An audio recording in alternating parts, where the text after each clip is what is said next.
खुलुमबाय गोजोन फुंबिलिनि बयनिसिमबो गाहाम हामलायनायखौ जासिहरनाय थाबाय आं सिबि रानी ब्रह्म आसा खालामो नोंथांमोनहा गासैबो मोजाङैनो दङ नोंथांमोननि थाखाय आं गोदान मोनसे भिडिअ लानानै फैबावबाय अन्नानै भिडिअखौ जोबजासिम नायलांदो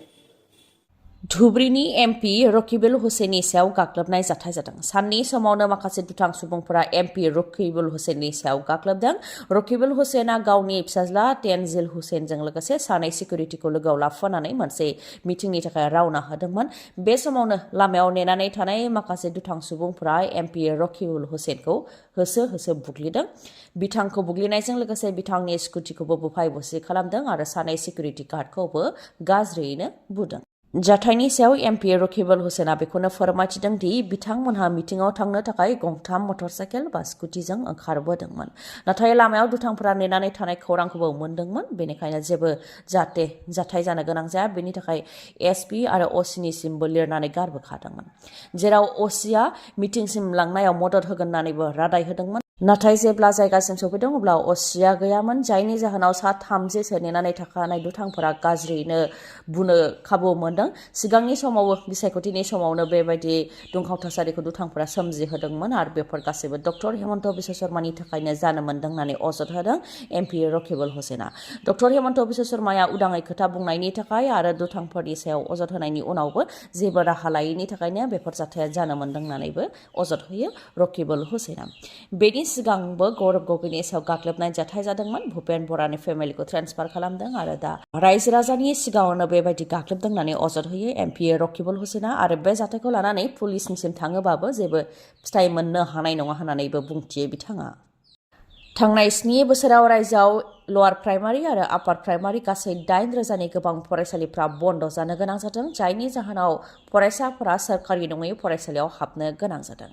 जाबाय थानाय जथुम्मायाव बेरेखा दोलोनि एमएलएआ बे अजदखौ दैखांदों एमएलए बिथाङा सदनाव बेखौनो बुंथिदों दि जायनाखि आसामनि गिबि मन्थ्रि डक्टर हेमन्त बिश्व शर्माया आसाम रायजोखौ जौगानाय रायजोफोरनि मादाव टप 5 आव लांनायनि खोथा बुंथिदोंमोन नाथाय टप 5 आव लांनो थाखाय बा जौगानाय फारसे आसामखौ लांनो थाखाय सोलोंथाइजों लोगोसे सावस्रि लामा सामाफ्रा मोजां जानो नांगोन नाथाय रायजोआव थांनाय 7 बोसोरावनो लवार प्राइमारि आरो आपार प्राइमारि गासै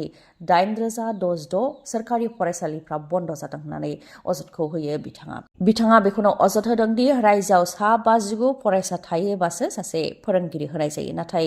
मोनबा थाखोआव सासे फोरोंगिरिल' होयोब्ला मोनसे थाखोआव जुदि फोरोंगिरि हाबोबा मोनब्रै थाखोनि फरायसाफ्रानो गेलेनायाव ओंखारलांनो गोनां जायो नाथाय सांग्रां बिमा बिफाफोरा गाव गावनि फिसाफोरखौ फरायसालियाव फोरोंनो थाखायसो दैथायहरो गेलेनायनि थाखाय दैथायहरा होननानैबो बुंथियो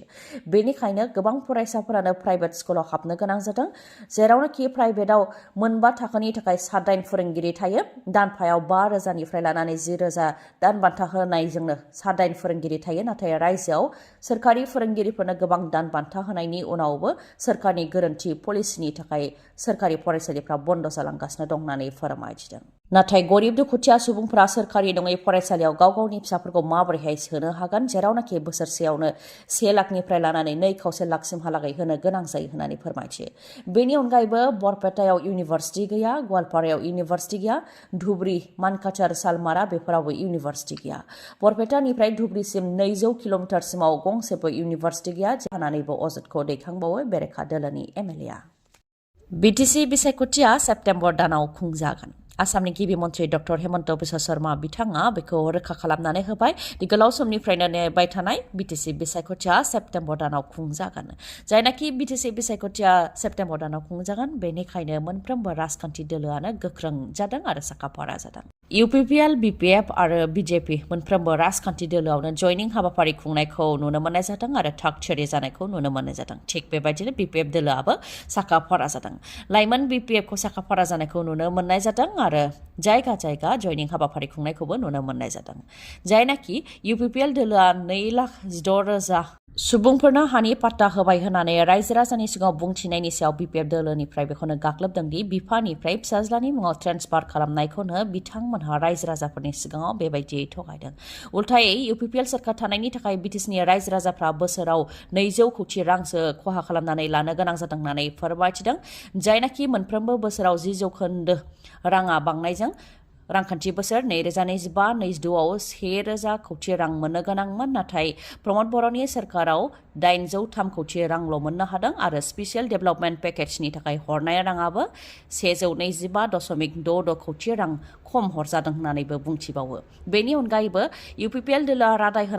रादायफोरखौ मावफुंनो हायैखौ लानानैबो गाग्लोबो BTech दोलोनिफ्राय। जायनाखि चिरां जिल्लायाव नेरिम लुनायनि खोथा दंमोन, रेलवे कच फेक्टरि, मोनफ्रोमबो जिल्लायाव नवोदय विद्यालय बेफोरबायदि लुनायनि खोथा दंमोन। बेनि अनगायैबो मोनफ्रोमबो बोसोराव 1 लाख लाइमोनफोरनो साख्रियाव थिसननायनि रादाय दंमोन, बेयावबो फेलें जादों। बेनि अनगायैबो पुलिस पेरामिलिटारियाव थिसननो थाखाय खारनाय बारनाय आरो फिजिकेल टेस्ट खालामहोदोंमोन नाथाय सासेबो लाइमोनफोरनो साख्रि होनो हायाखै। सेल्फ हेल्प ग्रुपनो 75,000 रां होनाय रादाय दंमोन, बेखौबो मावफुंनो हायाखै आरो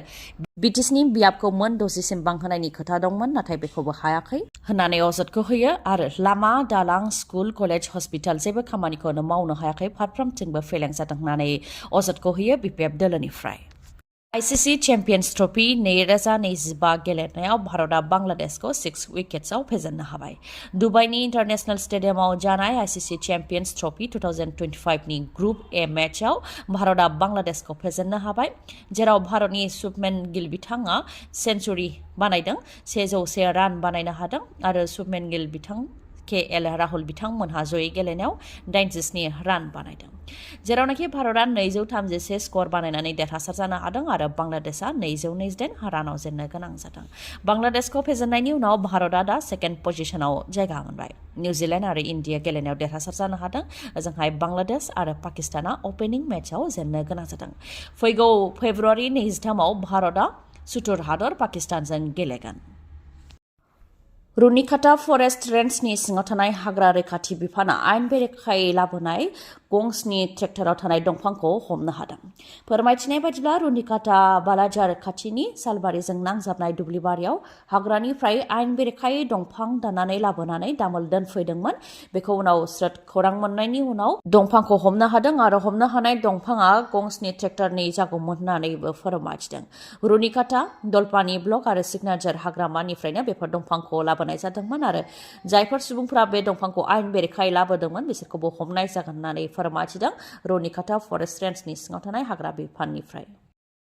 नोंथांनि मेगनाव जेंना जादों नामा? जुदि जेंना जादोंब्ला आरो नोंथाङा मेगननि मोजां डक्टर नागिरदोंब्ला नोंथांनि थाखाय मोजां खौरां। बङाइगावनि आइ हस्पिटालाव फैगोन सिनियर आइ स्पेशलिस्ट डक्टर प्रबिन बसुमतारी।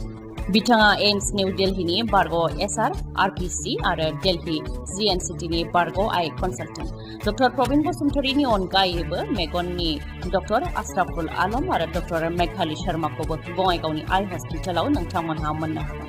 लोगोसेनो कम्पिउटार पेकनि गेजेरजों केटारेक्ट सार्जारि खालामनो हागोन, जेराव जेबो सानाय गैयालासे, सुथेनाय गैयालासे आरो गोख्रैनो गाहामाव फैफिननायखौ नोंथांमोनहा मोननो हागोन। आबुं थङा जाहैबाय बङाइगाव लवार आसाम हस्पिटालनि उल्था दिगाव बास स्टेन्डनि साखाथियाव। फुंनि 10 रिंगानिफ्राय मोनाबिलि 7 रिंगासिम मेगननि डक्टरखौ मोननो हागोन बे बङाइगावनि आइ हस्पिटालाव। माबाफोर सुलुं लानो गोसो दंबावोबा नोंथांमोनहा 6900949900 बे नाम्बाराव खौरां लाहरनो हागोन। दिनैनि भिडिअआ एसेनोसै। गाबोन आरो गोदान भिडिअजों लोगो मोनफिनबावगोन। नोंथाङा दासिमबो आंनि चेनेलखौ साबस्क्राइब खालामाखैबा अन्नानै साबस्क्राइब खालामदो, लोगोसे लाइक, कमेन्ट आरो शेयार खालामनो दाबाव। गोजोन्थों।